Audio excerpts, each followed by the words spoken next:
जय श्री कृष्ण। राधे राधे। सर्वप्रथम हम श्री कृष्ण के चरणों में नमन करते हैं। भगवान श्री कृष्ण के दिव्य वचनों को समझने और आत्मसात करने का यह उत्तम अवसर है। इस वीडियो के माध्यम से हम श्रीमद् भगवद गीता के श्लोकों का विश्लेषण करेंगे। हर श्लोक में छिपा हुआ ज्ञान जीवन के सच्चे उद्देश्य की ओर हमारा मार्गदर्शन करता है।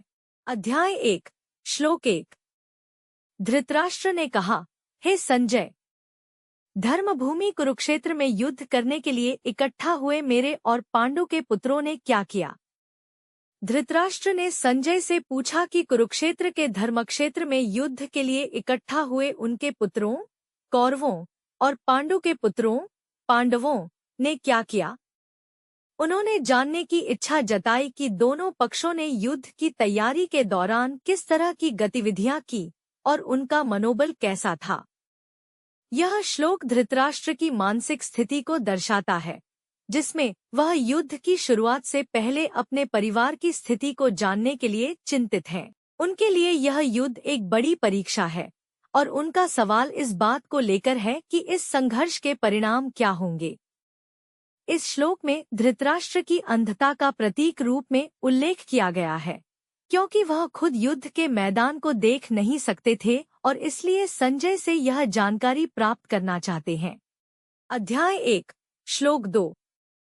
संजय ने कहा, तब राजा दुर्योधन ने पांडवों की सेना को युद्ध के लिए सुसज्जित देखकर अपने गुरु द्रोणाचार्य के पास जाकर ये वचन कहे। इस श्लोक में संजय युद्ध के प्रारंभिक दृश्य का वर्णन करते हैं। जब दुर्योधन ने देखा कि पांडवों की सेना अच्छी तरह से व्यवस्थित है, तो वह चिंतित हो गया। अपनी चिंता व्यक्त करने और रणनीति पर चर्चा करने के लिए वह अपने गुरु द्रोणाचार्य के पास गया। यह श्लोक दुर्योधन के मनोभाव और युद्ध की शुरुआत से पहले की रणनीतिक चर्चाओं को दर्शाता है। इससे यह पता चलता है कि दुर्योधन पांडवों की सेना को देखकर थोड़ा अस्थिर हो गया था और उसे अपने गुरु का मार्गदर्शन चाहिए था। अध्याय 1, श्लोक 3। दुर्योधन ने कहा, हे आचार्य द्रोणाचार्य, पांडुपुत्रों की इस विशाल सेना को देखिए, जिसे आपके बुद्धिमान शिष्य द्रुपदपुत्र धृष्टद्युम्न ने व्यवस्थित किया है। इस श्लोक में दुर्योधन द्रोणाचार्य को पांडवों की विशाल सेना दिखाते हुए व्यंग्य और चिंता दोनों व्यक्त करता है। वह इस बात पर जोर देता है कि सेना का संचालन द्रोणाचार्य के ही शिष्य धृष्टद्युम्न द्वारा किया जा रहा है, जिसे युद्ध में पांडवों का सेनापति बनाया गया है। यह श्लोक दुर्योधन के मानसिक तनाव और द्रोणाचार्य को व्यंग्यपूर्वक उनकी ही शिक्षा की याद दिलाने का संकेत देता है। अध्याय 1, श्लोक 4।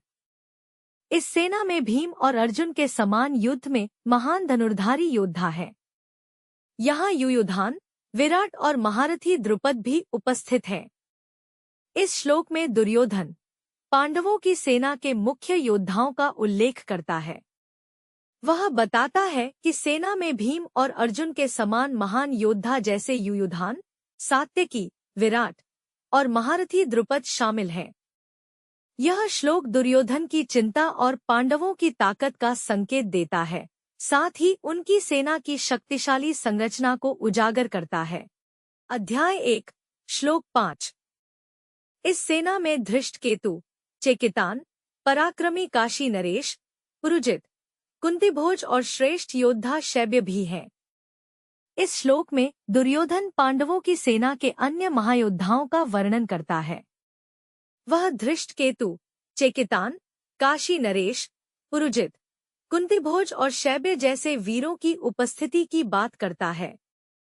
यह श्लोक पांडव सेना की विविधता और उसकी ताकत को दर्शाता है, साथ ही दुर्योधन की बढ़ती चिंता को भी प्रकट करता है।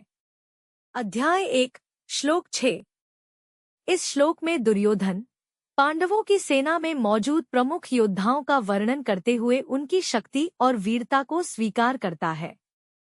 वह युधामन्यु और उत्तमौजा का उल्लेख करता है, जो पराक्रमी और वीर योद्धा है।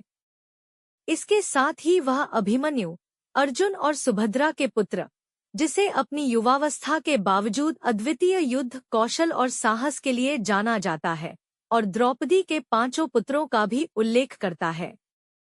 द्रौपदी के पांचों पुत्र प्रतिविंध्य, सुतसोम, श्रुतकीर्ति, शतानिक और श्रुतसेन को महारथी कहा गया है, जिसका अर्थ है कि ये सभी युद्ध में अत्यधिक सक्षम और कुशल योद्धा हैं। इस श्लोक के माध्यम से यह स्पष्ट होता है कि पांडवों की सेना न केवल संख्या में बड़ी है, बल्कि उसमें मौजूद हर योद्धा अद्वितीय वीरता और कौशल से युक्त है। दुर्योधन अपनी चिंता और सेना की तुलना करते हुए इन योद्धाओं की शक्ति और उनके युद्ध कौशल का उल्लेख कर रहा है। इससे पांडव पक्ष की तैयारी और दृढ़ संकल्प का परिचय मिलता है। अध्याय 1 श्लोक 7। हे द्विजोत्तम, श्रेष्ठ ब्राह्मण द्रोणाचार्य, अब आप हमारे पक्ष के उन विशिष्ट योद्धाओं को सुनिए जो मेरी सेना के प्रधान नायक हैं।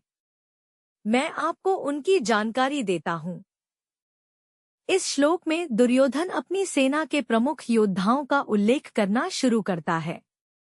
वह द्रोणाचार्य से कहता है कि जैसे पांडव पक्ष में महान योद्धा हैं, वैसे ही उसकी ओर से भी कई विशिष्ट और पराक्रमी नायक युद्ध के लिए तैयार हैं। दुर्योधन यहाँ न केवल अपने योद्धाओं की प्रशंसा करता है, बल्कि वह द्रोणाचार्य को यह विश्वास दिलाने की कोशिश करता है कि उसकी सेना भी उतनी ही सशक्त और तैयार है। यह श्लोक दुर्योधन की रणनीतिक मानसिकता को दर्शाता है, जहां वह अपनी सेना का मनोबल बढ़ाने और आचार्य को प्रेरित करने का प्रयास कर रहा है। इससे यह भी प्रतीत होता है कि युद्ध के आरंभ में दुर्योधन अपनी चिंता और घबराहट को छिपाते हुए अपने पक्ष की शक्ति को बढ़ा चढ़ाकर पेश कर रहा है। अध्याय 1 श्लोक 8। आप द्रोणाचार्य, पितामह भीष्म, कर्ण, युद्ध विजय कृपाचार्य, अश्वत्थामा, विकर्ण और सोमदत्त भी हमारी सेना के महान योद्धा है।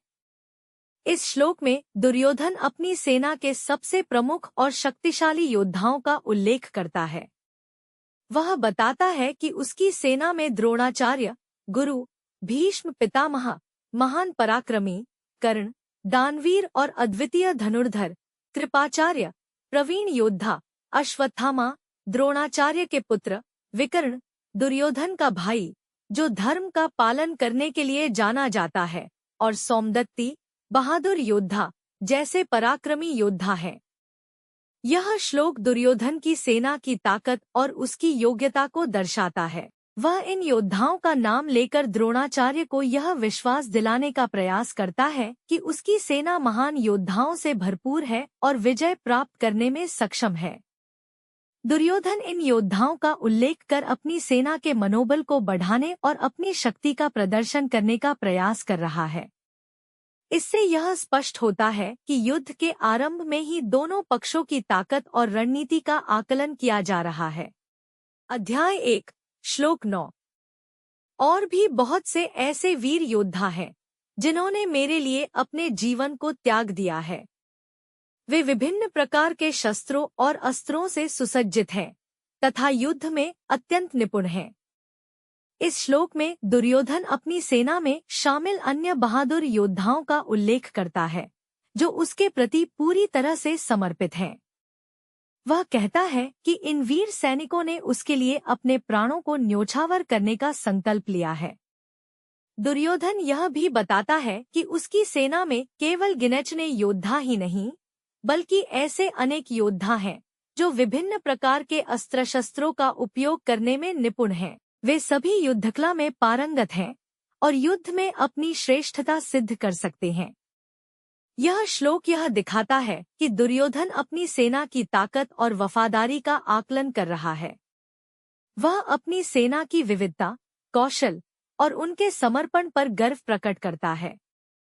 साथ ही इससे उसकी मानसिकता भी झलकती है, जिसमें वह अपनी सेना को अजेय मानते हुए अपने पक्ष की श्रेष्ठता साबित करने की कोशिश करता है। अध्याय 1 श्लोक 10। हमारी सेना, जिसकी रक्षा भीष्म पितामह कर रहे हैं, असीमित है, जबकि उनकी सेना, जिसकी रक्षा भीम कर रहे हैं, सीमित है। इस श्लोक में दुर्योधन अपनी सेना और पांडवों की सेना की तुलना करता है। वह अपनी सेना की शक्ति को असीमित बताते हुए इसका नेतृत्व और रक्षा भीष्म पितामह जैसे महान योद्धा के हाथों में होने पर गर्व प्रकट करता है। वहीं पांडवों की सेना को सीमित बताता है, जिसकी रक्षा भीम जैसे योद्धा कर रहे हैं। दुर्योधन के इस कथन से उसकी मानसिकता स्पष्ट होती है।